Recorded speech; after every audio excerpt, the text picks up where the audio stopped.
Consulting companies focus in three main areas. The first one is research, where they actually look into the questions that their clients are interested in. The second one is consultancy, where they actually provide advice as to how to solve the issues that the companies are confronting. And the third one is implementation, so actual services on implementing the solutions that the consulting company is proposing. And these activities could happen separately or all together, depending on the client's needs.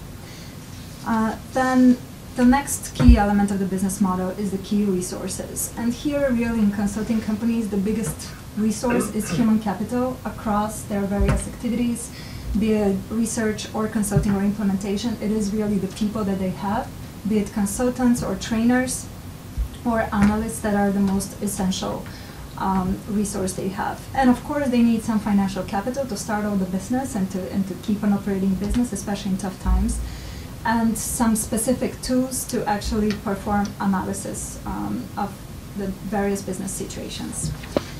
The key partners that consulting companies have are, again, we split them based on the activity. So for research, we have various institutes, other companies that they could learn from, as well as institutions in general.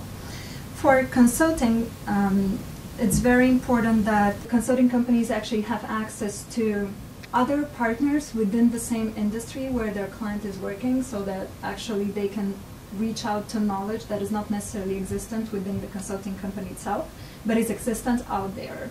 So having these relationships is really important, as well as having, experienced trainers and coaches is important. And finally, for implementation, we have, again, the trainers that we use and the external specialists.